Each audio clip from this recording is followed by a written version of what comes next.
Le conflit en Ukraine met les riches monarchies arabiques, alliées à la fois de Moscou pour la production de pétrole et de Washington pour leur sécurité, dans une situation délicate. Par le passé, choisir son camp dans la crise ukrainienne aurait été sans hésitation pour les riches monarchies du Golfe, longtemps protégées par les États-Unis. Mais aujourd'hui, le renforcement de leurs liens avec la Russie les oblige à trouver un équilibre. Si les Occidentaux ont unanimement condamné l'invasion russe de l'Ukraine, les monarchies arabes du Conseil de coopération du Golfe, CCG, sont restées en majorité silencieuses. Leur réticence s'explique par l'importance des enjeux tels que l'énergie, les finances et la sécurité, selon des experts. Vendredi, les Émirats arabes unis se sont abstenus avec la Chine et l'Inde lors d'un vote au Conseil de sécurité de l'ONU sur une résolution coécrite par les États-Unis et l'Albanie demandant à Moscou de retirer ses troupes d'Ukraine. La Russie a mis son veto. Après le vote, l'agence émirati WAM a fait état d'un appel téléphonique entre les chefs de diplomatie des Émirats et des États-Unis. La Russie a, elle, annoncé une rencontre lundi à Moscou entre les ministres des Affaires étrangères russes et émiratis. Au sein du CCG, le Koweït et le Qatar se sont abstenus de critiquer la Russie depuis l'invasion jeudi, dénonçant juste les violences. L'Arabie saoudite, chef de file du CCG, Oman et Bahreïn ont gardé le silence jusqu'ici.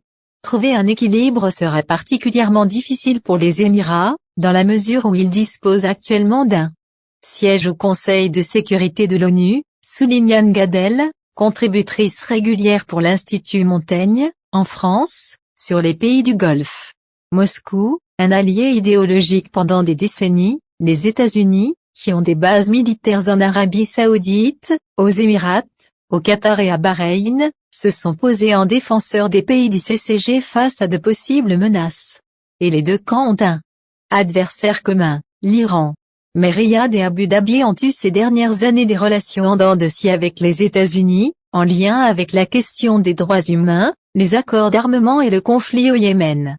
La Russie est considérée comme un allié idéologique, tandis que les demandes américaines en matière de droits humains deviennent problématiques, selon Andreas Kri, chercheur spécialiste du Moyen-Orient au King's College de Londres.